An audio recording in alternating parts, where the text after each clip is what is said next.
자, 이제 우리 함께 하나님 말씀 시원하게 듣겠습니다. 우리 로마서 2장 1절부터 11절부터 16절 심판의 날이라는 제목으로 함께 보겠습니다.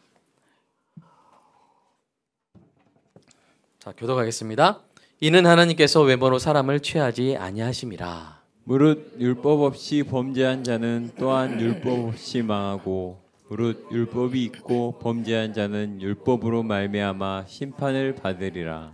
하나님 앞에서는 율법을 듣는 자가 의인이 아니요 오직 율법을 행하는 자라야 의롭다 하심을 얻으리니 율법 없는 이방인의 본성으로 율법의 일을 행하는 데는 이 사람은 율법이 없어도 자기가 자기에게 율법이 되나니 이런 이들은 그 양심이 증거가 되어 그 생각들이 서로 혹은 고발하며 혹은 변명하며 그 마음에 새긴 율법의 행위를 나타내느니라. 곧 나의 복음에 이른 바와 같이 하나님이 예수 그리스도로 말미암아 사람들의 은밀한 것을 심판하시는 그날이라. 아멘. 우리의 마음 받들면서 기도하겠습니다. 사랑의 아버지 하나님, 설교자가 성령님의 인도하심으로 성경을 정확하게 설교한다면 성도가 듣는 것은 설교자의 말이 아니라 하나님의 말씀이며 성도가 마음속에서 듣는 음성은 그리스도의 음성인 줄 믿습니다. 설교 듣는 일에 제일 되는 목표는 내 자아의 욕구를 만족시키는 것이 아니라 나의 관심을 하나님께 합당하게 돌려서 하나님을 보고 기뻐하여 하나님께 영광을 돌리는 것임을 고백합니다. 이제 설교를 통해 오늘 나에게 주시는 하나님의 말씀을 받을 때 내 마음이 옥토가 되게 하시고 성령님의 조명하심으로 어이없이 겸손하게 받아 회개할 것은 회개하고 위로받을 것은 위로받고 배워야 할 것은 배움으로써 100배의 열매를 맺게 하소서. 예수님의 이름으로 기도합니다. 아멘. 지난 시간에 우리는 이제 두 갈래 길에 대해서 우리가 함께 들었죠. 하나는 어떤 길이었습니까? 진노의 길이었고 하나는 어떤 길이었습니까? 영광의 길이었습니다. 그런데 사람이 스스로 영광의 길을 걸을 수 있었습니까? 아니었죠. 오직 하나님의 은혜로 걸을 수 있습니다. 그래서 예수님이 이 땅에 오셔서 뭐라고 하셨어요? 나는 길이요. 기억나세요? 나는 길이요, 진리요, 생명이다. 그러니까 예수님이 뭐가 되셨어요? 길이 되셨어요. 그래서 우리는 어떤 길을 걷고 있습니까? 예수 길을 걷고 있습니다. 예수 길이 영광의 길인 줄로 믿습니다. 우리가 무슨 뭐 경리단길 무슨 길 가도 우리가 다 뭐라고 말할 수 있냐면 우리는 예수 길을 걷고 있다. 예수 길을 걷고 있는 길동무인 줄로 믿습니다. 옆에 분한테 우리는 길동무입니다. 시작. 우리는 길동무입니다. 예수 길을 걷고 있는 어디로 가도 북한으로 가도 터키로 가도 우리는 예수 길을 걸었고 어디 갔다가 지금 만나서도 우리는 옛날부터 길동무였는 줄로 믿습니다. 옛날부터 길동무였어요. 오늘 보면은 모든 사람이 하나님의 심판을 피할 수 없고 그 앞에 숨길 수 없음을 가르쳐 주죠. 예수길 걷고 있는 우리도 이것을 알아야 되는데요. 이렇게 말하면 성경을 한 번도 못 본 사람은 무엇을 근거로 심판을 받는 거냐고 반문할 수 있습니다. 맞습니다. 성경이 심판의 근거가 될 것입니다. 율법이 심판의 근거가 될 것입니다. 율법이 있고 범죄한 자는 율법으로 말미암아 심판을 받을 것입니다. 그러나 그렇다고 해서 율법이 없는 사람, 성경을 본 적이 없는 사람은 심판을 면제받느냐? 그건 아닙니다.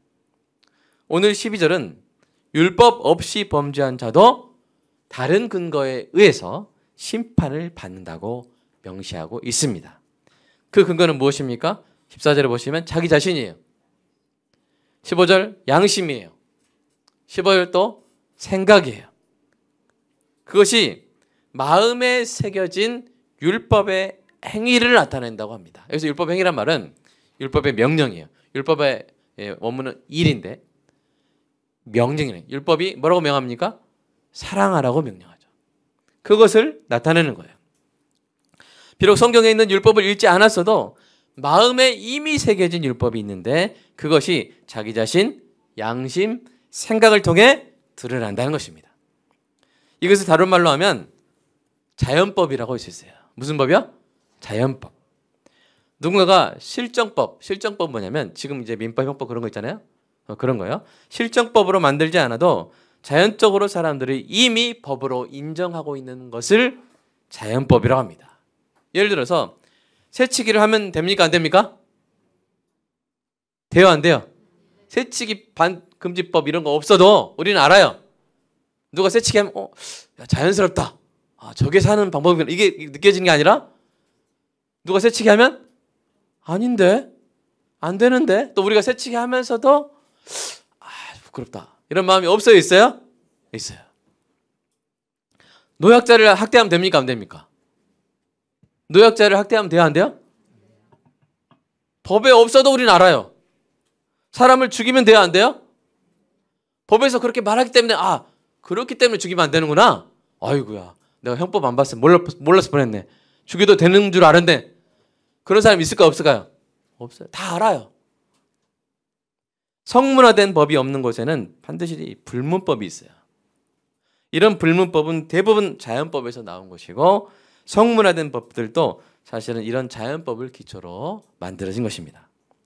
이러한 자연법에 대한 의식이 주관적으로 양심 안에서 작동하여 우리가 어떤 나쁜 일을 하려고 할 때 그러면 안 된다고 말하죠. 양심이. 안 될 것 같은데 심장이 더 뛰죠. 그렇죠? 그리고 이미 했을 때는 양심에 뭘 느끼게 합니까? 가책을 막 느끼게 하죠. 왜 그랬지? 부끄럽다. 이러한 현상은 사람이 하나님의 형상으로 지음받을 때 하나님의 이 속성을 물려받았는데 그 중에 어떤 속성이 있어요? 도덕적 속성을 우리도 닮게 하나님의 형상으로 지음받았기 때문입니다. 인간의 죄로 말미암아 그것이 타락했음에도 불구하고 완전히 깨진 게 아니죠. 여전히 남아있는 부분이 있는 것이죠.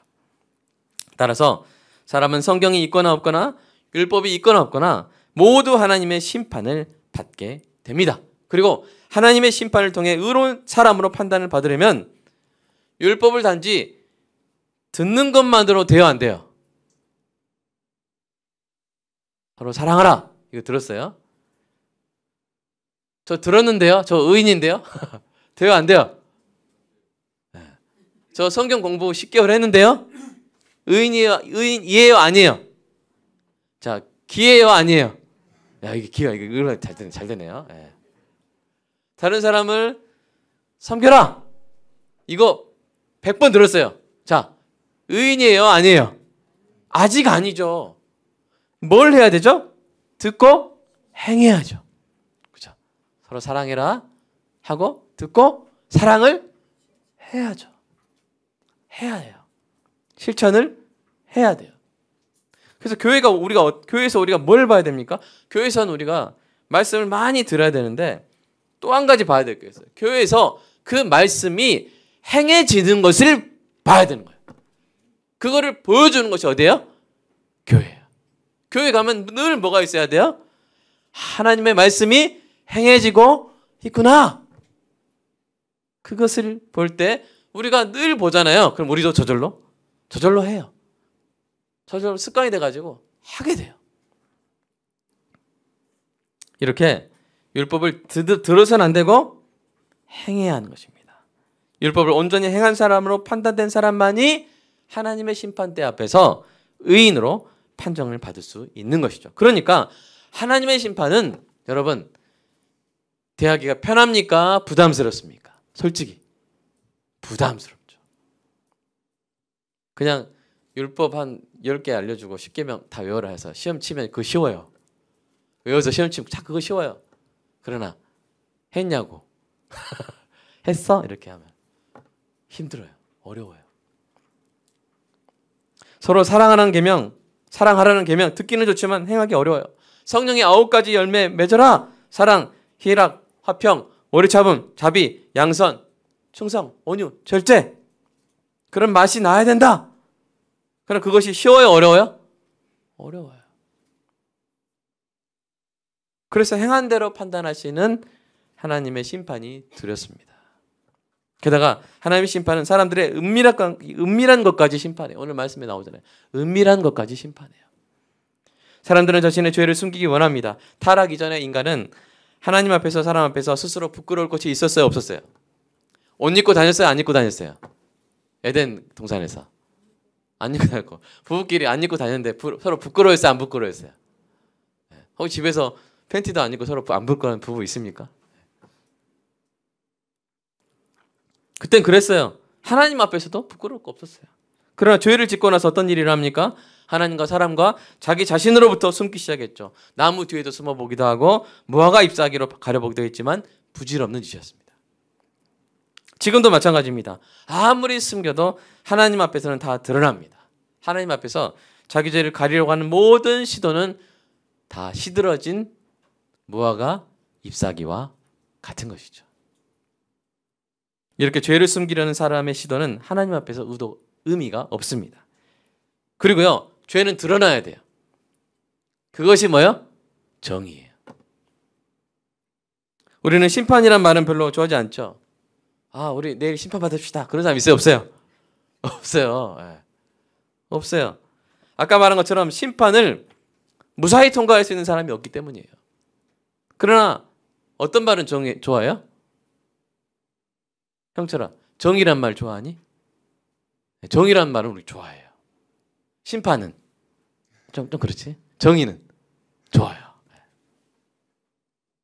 여러분, 악인에게 피해 입은 사람이 배상을 받으면 우리 기분 좋죠?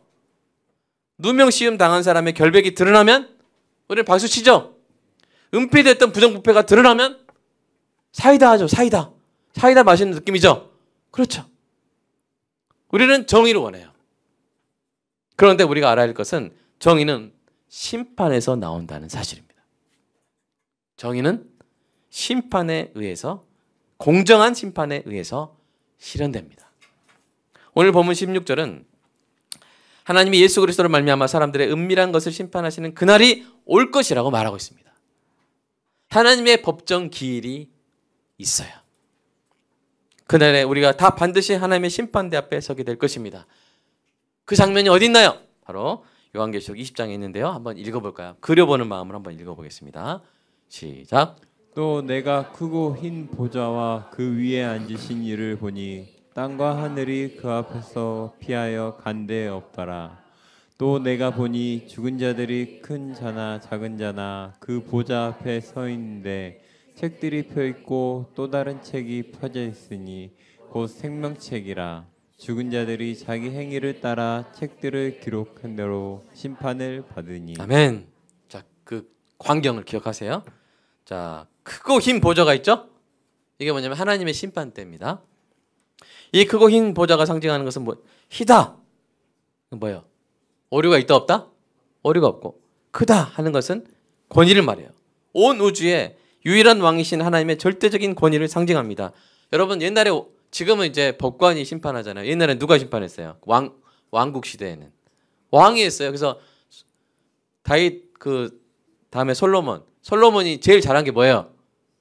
그 재판 잘했잖아요. 그죠? 그런 것처럼 하나님께서 심판하시는 거예요. 그 보좌가 크고 기다는 것은 하나님께서 완전하고 정확한 지식으로 심판하실 것을 의미합니다. 불의가 없고 오점이 없고 청탁이 없고 오심이 없는 완전 무결한 재판장의 권위를 의미합니다. 그래서 다윗이 이렇게 노래했어요. 같이 한번 읽어볼까요? 시편 넘기세요. 시작. 공의로 세계를 심판하시며 정직으로 만민에게 판결을 내리시리로다. 아멘. 이 하나님의 심판대 앞에서 숨길 수 있는 것이 있을까요? 없을까요? 없습니다. 그래서 이렇게 말했어요. 같이 읽어보겠습니다. 이는 시작. 이는 우리가 다 반드시 그리스도의 심판대 앞에 나타내게 되어 각각 선악간에 그 몸으로 행한 것을 따라 받으려 함이라. 아멘. 자, 다시 한번 시편 보겠습니다. 130편 시작. 주님, 주께서 죄를 지켜보고 계시면 주님 앞에 누가 감히 버티어 설 수 있겠습니까? 네. 그러니까 여러분 보십시오.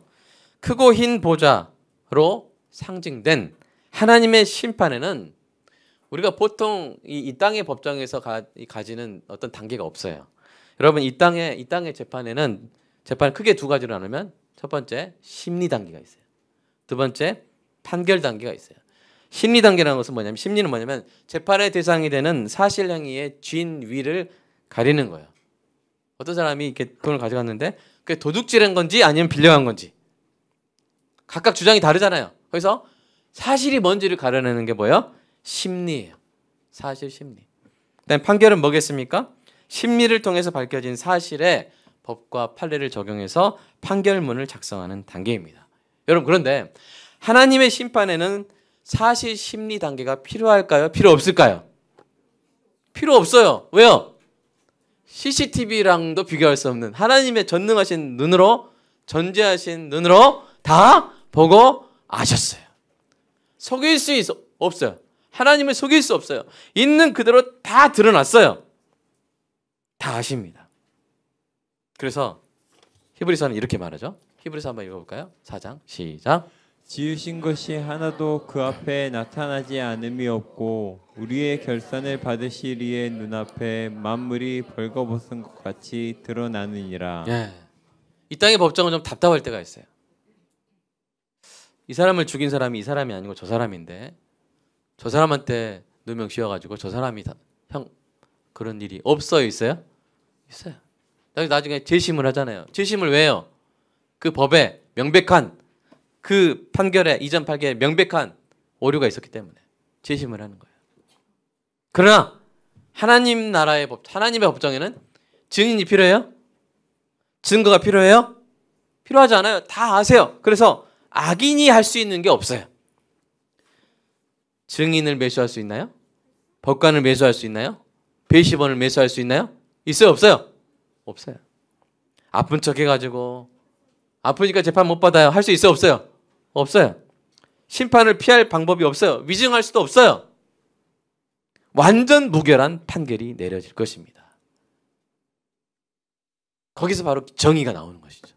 게다가 그 판결의 효력이 몇 년입니까? 10년이에요? 100년이에요? 1000년이에요? 영원하죠. 영원한 의로운 최종심 판결이 내려지는 것입니다. 하나님이 한번 판결을 내리시면 어떤 것으로도 뒤질 수가 없어요. 이 땅의 판결 어떻습니까? 정권이 바뀌거나 하면서 막 그냥 사면시켜버리고 막 뒤집어 버리죠? 하나님 나라에 그런 거 있어요? 없어요? 없어요. 그래서 정의는 어디서 나온다? 심판에서 나오는 거다 하는 것을 우리가 알 수가 있습니다. 자, 그러면 실제로 하나님 나라의 그 심판대, 하나님의 심판대에서 어떤 일이 일어날까요? 세 가지 일만 이야기해 보겠습니다. 첫 번째, 같이 한번 읽어볼까요? 시작. 하나님이 성도의 죄가 공적으로 사함 받았음을 선포하실 것입니다. 아멘. 그날 우리는 다 반드시 하나님의 심판대 앞에서 드러날 것입니다. 고린도후서 5장 10절 다시 한번 읽어보겠습니다. 시작. 이는 우리가 다 반드시 그리스도의 심판대 앞에 나타내게 되어 각각 선악간에 그 몸으로 행한 것을 따라 받으려 함이라. 아멘. 여기서 나타나게 되어란 말을 제가 빨간색으로 썼잖아요. 이건 뭐냐면 원어적으로 어떤 의미가 있냐면 조명을 받는다는 거예요. 그러니까 어두운 방에서 갑자기 내 얼굴 대고 조명 탁 키면 어떻게 돼요? 무섭죠. 네, 그런 것처럼 이렇게 감추어진 것이 확 드러나 버리는 거예요. 내부로부터 조명받는다는 거예요. 그러니까 우리 마음속의 은밀한 죄까지도 다 드러나는 것이죠. 그러니까 두렵죠. 그러나 정의를 위해서는 모든 죄가 드러나야 합니다. 우리의 모든 죄가 다 공개될 것입니다. 우리 오늘 본문 16절 다시 한번 읽어볼까요? 시작. 곧 나의 복음에 이른 바와 같이 하나님이 예수 그리스도로 말미암아 사람들의 은밀한 것을 심판하시는 그날이라. 아멘. 그럼 우리가 좀 생각이 달라질 수 있잖아요. 야, 그냥 이렇게 심판날 나는 그냥 이렇게 딱 해서 그냥 들어가는 줄 알았더니 그게 아니구나. 이 심판은 그럼 나에게 뭐지? 부끄러울 것 같은데 이렇게 생각할 수 있어요. 그러나 하나님의 심판은 성도에게 결코 절망이 아닙니다. 왜냐하면 우리의 죄가 공개된과 동시에 어떤 일이 일어난다고요? 공적으로 완전히 이미 용서받았음이 선포가 되기 때문이에요.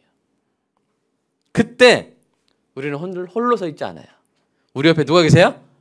예수님, 변호사가 계시는데 그 변호사 이름이 예수님이시죠. 예수님이 우리 곁에 서서 우리를 변호하실 것입니다. 우리의 모든 은밀한 죄까지도 다 아시고 바로 그 죄를 위하여 십자가에서 보혈을 흘리셨다고 선포하실 것입니다. 이렇게 하는 이유는요, 여러분, 하나님의 심판대에서 저와 여러분의 의로움이 드러날 거예요. 저와 여러분 때문이 아니라 예수님 때문에. 믿습니까? 그런데 하나님의 심판대에서의 초점은요, 우리가 의인으로 간주되는 것은 초점이긴 한데 두 번째예요. 하나님의 심판대에서 가장 첫 번째로 우선하여 드러나는 의로움은 우리가 예수 그리스도의 은혜로 입는 그 의로움이 아니라 누구의 의로움이에요? 하나님의 의로우심이에요. 재판장이신 하나님의 의로우심이 그날에 온 우주에 드러나는 것입니다. 이것을 믿으시기 바랍니다. 그래서 나중에 우리가 로마서에서 3장에서 예수 그리스도의 속죄로 말미암아 하나님의 의로우심이 세 번 나와요. 그리고 우리의 의로움은 한 번 나와요. 네, 여러분 나중에 설명을 드리도록 하겠습니다. 그래서 저 온 우주에 정의가 선포되는 거예요. 그래서 의로우신 하나님이 영광을 받으시는 것이죠. 자, 혹시 어떤 분은 그때 그래도 부끄러울 것 같다 염려할 수 있어요. 그러나 우리의 모든 죄가 드러나고 이미 공적으로 사함받았음이 선포되는 데는 이유가 있습니다. 따라서 해보겠습니다. 하나님 나라에는 완전 범죄가 없다. 여러분, 우리가 비행기 요새 해외여행 많이 가는데요, 공항 검색대를 가는데 식칼 가지고 갈 수 있어요? 비행기에서 사과 깎아 먹으려고요. 할 수 있어요? 없어요? 없어요. 자, 다이너마이트 가지고 갈 수 있어요? 비행기 탈 수 있어요? 없어요? 없죠. 그것처럼 천국에는요, 숨겨진 죄를 가지고 들어갈 수 있을까요? 없을까요? 없어요. 숨겨진 비리를 가지고 들어갈 수 없어요. 그리고 바로 그렇기 때문에 천국이에요. 여러분 상상해 보십시오.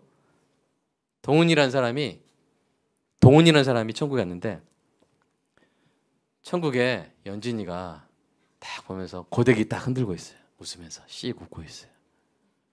이제 드라마 안 보신 분들 위해서 어떤 학교폭력 피해자가 천국에 갔는데 자기를 학교 다닐 때 폭행했던, 고데기로 짖었던 사람이 씩 웃고 있어요.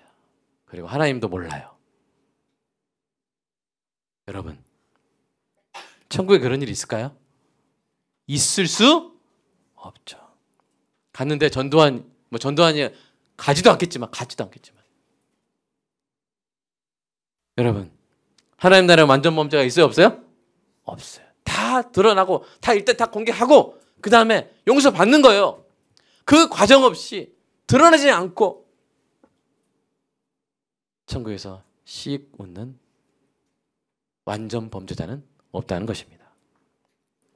그리고요, 우리의 모든 죄가 드러나고 그것이 공적으로 사함받았을 때, 사함받았음을 선포될 때 우리가 느낄 감정은요, 수치가 아니에요. 거기서 수치를 느낄 틈이 없어요. 우리는 오직 놀라운 은혜에 대한 감사와 감격에 압도될 것입니다. 너무 감사해서 우리의 마음도 너무 겸허하고 겸손해서 그 은혜에 압도되지, 거기서 아이고 부끄러워라 그런 감정이 생길 수가 없어요. 그리고 여러분, 예수님이 십자가 달리실 때 정장 딱 차려 입으시고 머리 착 멋있게 하시고 돌아가셨어요? 아니죠? 옷 입고 돌아가셨어요? 아니죠? 완전히 발가벗겨져서 십자가에서 그 수치를 당하시면서 죽으신 것은 주님께서 십자가에서 바로 저와 여러분이 겪어야 했을 죄로 인한 수치까지도 감당하신 줄로 믿습니다. 그날에 우리가 느낄 감정은 수치가 아니에요. 감사죠. 찬양이죠. 정의를 함께 기뻐하는 마음이죠. 그리고 우리는요, 그때서야 비로소 알 거예요. 지금 우리는 예수님 감사합니다. 근데 사실 우리가 감사합니다, 이게 다 알고 하는 말이에요? 모르고 하는 말이에요? 여러분, 어버이날에 애들이 여러분한테 어머니 은혜 제가 감사해요 할 때 여러분 은혜를 애들이 다 알고 하는 말이에요? 모르고 하는 말이에요? 몇 분의 몇도 몰라요. 몰라요. 그래도 말하는 그 입이 예쁘잖아요. 우리가 어릴 때 부모님의 은혜가 얼마나 큰지 상상하지도 못했던 것 같은 거예요. 먹여주시고 입혀주시고 기저귀 갈아주시고 투정 부릴 때 받아주시고 못나도 귀하게 대해주신 그 은혜, 그 큰 은혜를 우리가 어릴 때는 제대로 알 수 없었잖아요. 그러나 우리가 부모가 되고 보니 어떻습니까? 그 은혜가 얼마나 큰지 이제야 느끼게 되는 것이죠. 심판 날에 우리가 느낄 하나님의 은혜가 이와 같습니다. 그날에 되어서야 우리는 그 은혜의 무게를 그때서야 제대로 알게 되는 거예요. 원래는요 우리가 그 은혜에 막 감격에 찬양하잖아요. 원래 앉아서 못해요. 앉아서 못하고 앰뷸런스 불러놓고 찬양해야 돼요. 막 뛰고 너무 감사하다가 막 심정지 몇 명 오고 그게 정상이에요. 그렇죠, 찬양팀 맞죠? 네. 근데 우리가 심정지 안 오는 건 뭐예요? 아직 몰라요. 아직 그 은혜를 10,000분의 1도 몰라서 그래요. 그리고 또 그게 은혜인 것 같아요. 그걸 알려주셨으면 우리가 일상생활을 못할 것 같아요. 늘 울다가 눈이 멀어버릴 것 같아요. 하나님께서 우리를 위해서 지금은 다 알려주시지 않는 것이죠. 그날에 우리는 엄청난 은혜에 압도될 것이기 때문에 수치 따위는 느끼지 않게 될 줄로 믿습니다. 두 번째, 어떤 일이 일어나는지 읽어볼까요? 두 번째, 시작. 하나님의 심판대 앞에서 일어날 두 번째 일은 하나님이 악인들을 그 소원대로 대해 주시는 일입니다.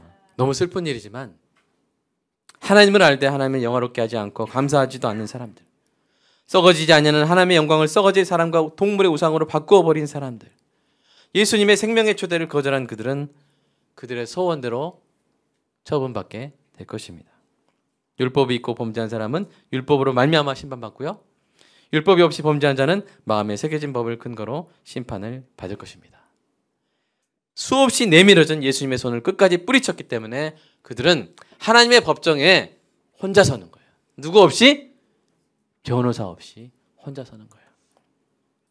행위의 책, 그 책에 기록된 그들의 죄가 낱낱이 낭독될 때마다 그들을 위해 변호할 수 있는 것이 없어서 하늘 법정에는 싸늘한 침묵만이 감돌게 될 것입니다. 그들이 평생 숨겼고 그래서 완전 범죄라고 확신했던 죄까지도 하늘 법정에서 낱낱이 밝혀지고 말 것입니다. 어떤 권력형 범죄라 할지라도 다 밝혀지고 말 것입니다. 정의가 실현될 것입니다. 그리고 그들은 영벌의 지옥에 떨어지게 될 것입니다. 지금까지 우리는 이 하나님의 심판의 엄중한 측면을 살펴봤습니다. 그러나 이것이 하늘 법정에서 일어날 일의 전부는 아닙니다. 하나님의 재판정에서 일어날 세 번째 일은 매우 소망적인 일인데요. 같이 한번 읽어보겠습니다. 시작. 하나님이 착하고 충성된 성도에게 칭찬과 상급을 베푸실 것입니다. 아멘. 하나님은요, 여러분이 사랑으로 이웃과 성도를 섬긴 것을 기억하고 계십니다. 자, 그 부분 한번 읽어보겠습니다. 시작. 하나님은 불의하지 아니하사 너희 행위와 그의 이름을 위하여 나타낸 사랑으로 이미 성도를 섬긴 것과 이제도 섬기고 있는 것을 잊어버리지 아니하시느니라. 아멘. 사랑하는 여러분, 하나님이 여러분이 우리 교회 성도로서 튀르키예 시리아 난민 이재민들에게 선풍기를 선물한 것을 잊지 않으실 줄로 믿습니다. 하나님은 여러분이 이렇게 주님의 이름으로 이웃의 생존을 뭘로 바꿔줘요? 생존을 뭘로 바꿔주고 있어요, 여러분이? 생활로 바꿔주고 있죠? 여러분이 하고 있는 일이에요. 네. 생존을 뭘로 바꿔주고 있어요? 생활로 바꿔주고 있으시잖아요. 그것을 기억하실 줄로 믿습니다. 그리고 그날에 여러분을 공적으로 심판이 아니라 공적으로 칭찬하실 줄로 믿습니다. 자, 고린도서 4장 5절을 읽어볼까요? 시작. 그러므로 때가 이르기 전 곧 주께서 오시기까지 아무것도 판단하지 말라. 그가 어둠에 감춰진 것들을 드러내고 마음의 뜻을 나타내시리니 그때 각 사람에게 하나님으로부터 칭찬이 있으리라. 아멘. 믿으시기 바랍니다. 하나님은 여러분이 행한 착한 일을 그날에 나타내시면서 드러내시면서 공적으로 자꾸 심판이 나오네요. 오늘 칭찬하실 거예요. 상상해 보세요.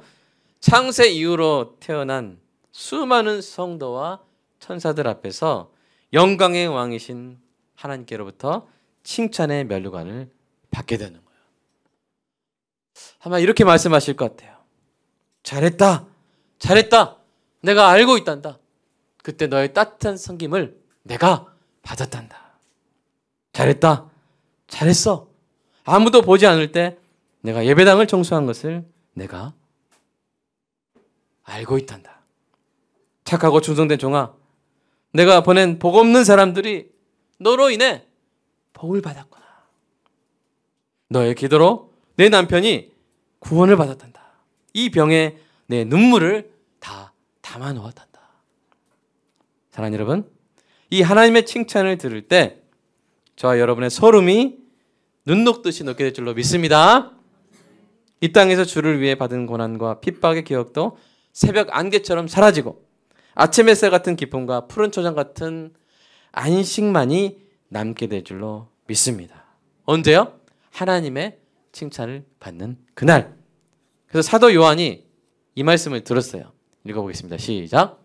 또 내가 들으니 하늘에서 음성이 나서 이르되 기록하라, 지금 이후로 주 안에서 죽는 자들은 복이 있도다 하시매 성령이 이르시되 그러하다, 그들이 수고를 그치고 쉬리니 이는 그들의 행한 일이 따름이라 하시더라. 아멘. 그날에 쓸 하나님의 칭찬을 사모하시기 바랍니다. 그러므로 우리의 은밀한 것이 다 드러난다 할지라도 성도에게 하나님의 심판 때는 결코 두려움의 대상이 아니에요. 우리는 안전합니다. 우리에겐 변호사가 있는데 완벽한 변호사이십니다. 그러나 예수 그리스도를 믿지 않은 사람들은 추상 같은 하나님의 심판대 앞에 홀로 서게 될 것입니다. 그렇게 될 사람 중에 혹시 여러분이 사랑하는 사람들이 있습니까? 그렇다면 결코 그들이 죽기 전에 결코 그들이 이대로 죽지 하지 마시고 그들이 죽기 전에 복음을 전하시기 바랍니다. 전도하시기 바랍니다. 그리고 기억하시기 바랍니다. 하나님 앞에서 우리가 숨길 수 있는 것은 아무것도 없습니다. 모든 것이 다 드러날 거예요. 모든 불의가 다 나타나고 모든 비리가 다 공개될 것입니다. 뿐만 아니라 우리가 은밀히 행한 착한 일까지도 다 드러나게 될 것입니다.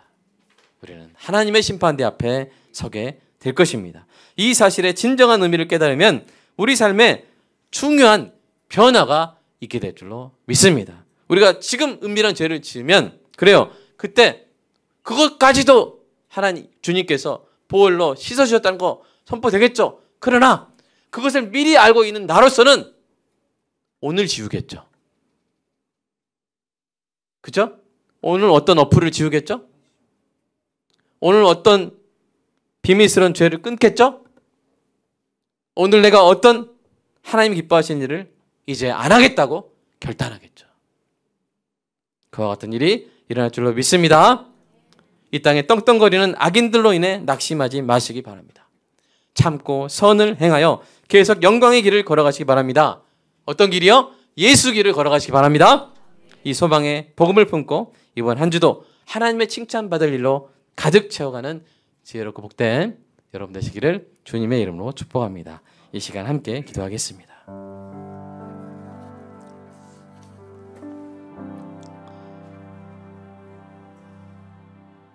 우리의 모든 것이 심판대 앞에 드러날 것입니다. 사도 바울이 그 말을 했던 대상은 고린도 교회 성도들이었어요. 세상 사람들이 아니라요. 그러니까 우리는 은혜가 더한 것에 죄가 더 넘치게 하지 말아야 합니다. 저도 이 말씀을 받고 회개하고 또 하나의 변화를 경험하고 있습니다. 오늘 이 말씀이 우리 삶에 또 하나의 더 그리스도를 닮아가는 변화가 될 줄로 믿습니다. 그런 변화가 있게 해달라고. 그리고 계속 참고 선을 행하여 영광의 길, 예수 길 걷는 은혜가 있게 해달라고, 그런 길을 걸어가는 우리에게 하나님께서 주시는 지혜와 용기와 힘이 충만하게 해달라고. 현실은 만만하지 않으니, 세상은 녹록하지 않으니 오늘 교회에서 힘받아 세상에서 그 힘으로 승리하게 해달라고 이 시간 함께 기도하겠습니다. 사랑의 아버지 하나님, 감사합니다. 하나님, 오늘 말씀 주시니 감사합니다. 우리가 하나님의 심판대 앞에 서게 될 것이라는 말씀, 그날에 하나님의 의로우심이 나타날 것이라는 말씀 하나님 기억하게 하여 주시옵소서. 우리의 은밀한 것까지도 심판하시는 하나님 앞에 우리가 서게 될 것인데, 물론 우리가 그 자리에서 여전히 예수 그리스도의 보혈로 온전히 깨끗하게 받겠지만, 의인으로서 선포되겠지만, 그러나 그것을 우리가 미리 알고 오늘 은혜가 더한 곳에 죄를 더 넘치게 하는 일이 하나님 없게 하여 주시옵소서. 하나님, 우리 마음에 결단을 하게 하여 주시고 우리 삶에 거룩한 변화가 있게 하여 주시고, 더 나아가서 계속 하나님, 우리가 하는 선한 일에 대해서 하나님이 다 기억하시고 하나님의 심판대에서 하나님의 의로우심을 드러낼 때 반드시 사랑하는 성도를 각각 하나님이 칭찬하실 것을 주님 기억하게 하여 주시옵소서.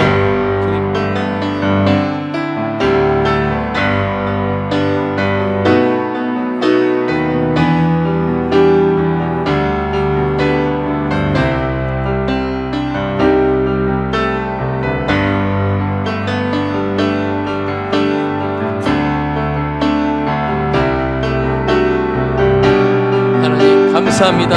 하나님의 심판의 그날이 우리에게 절망의 날이 아니라 소망의 날이 되게 하신 것 하나님 감사합니다. 그리고 그날을 향해서 우리가 살아가게 하여 주시옵소서. 오늘 우리가 겪고 있는 여러가지 고난과 어려움, 하나님이 보고 계시기에 하나님이 역전시키실 것이기에 하나님이 다 지켜보시고 우리의 기도를 들으시고 반드시 역전하실 분이시기에 하나님, 그 역전시키시는 하나님을 바라보고 살게 하시고, 하나님, 그리고 감사합니다. 역전되고 있음을 보게 하심을 감사합니다. 우리가 하나님의 역전케 하시는 그 은혜를 간증하게 하심을 감사합니다. 그 간증으로 서로 기뻐하게 하심을 감사합니다. 하나님이 행하고 계십니다. 하나님이 구원을 베풀고 계십니다. 하나님의 기도를 들어주고 계시고, 하나님의 성도의 몸에서 기능을 잘 하지 못하고 있는 장기를 오늘 만져주시고 다시 정상적인 기능으로 회복시켜주고 계심을 믿습니다. 하나님이 사랑하는 성도의 사업장에 필요한 모든 것을 채워주시고 현금 흐름을 회복시켜주시고, 하나님, 복의 사업장으로 많은 사람을 복되게 할 축복의 사업장으로 역전시켜주고 계심을 인하여 하나님 감사합니다. 아내와 남편의 사이가 다시 회복되도록 하나님이 역전시켜 주심을 감사합니다.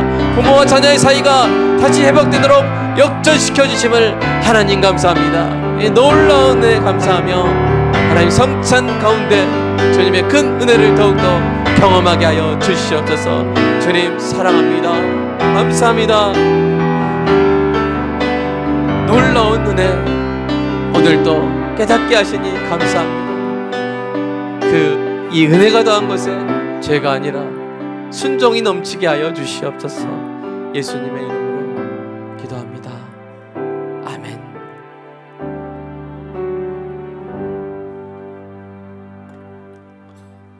사랑해 주님 감사합니다. 오늘 말씀을 받았습니다.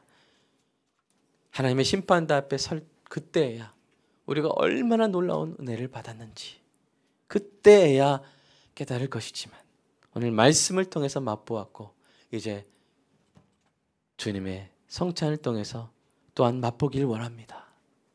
그 놀라운 은혜를, 주님의 살을 상징하는 십자가에서 찢겨진 그 주님의 살을 상징하는 빵을 먹으면서 알기 원합니다. 그 놀라운 은혜를, 주님의 보혈을 상징하는 포도즙을 마시면서 우리의 온 영혼으로 깨닫게 되기를 원합니다. 더 알게 하여 주시옵소서. 더 알고 더 깨달을수록 우리 삶의 아름다운 변화들이 능력 있게 일어날 줄 믿습니다. 예수님을 닮고 싶습니다. 닮고 싶은 마음으로 주님의 성찬에 참여하고 또 이 예식에 함께 동참하오니 주님 우리의 마음이 우리의 소원이 주님 앞에 아름답게 휘망되게 하시고 그대로 이루어지게 하여 주시옵소서. 예수님의 이름으로 기도드리옵나이다. 아멘.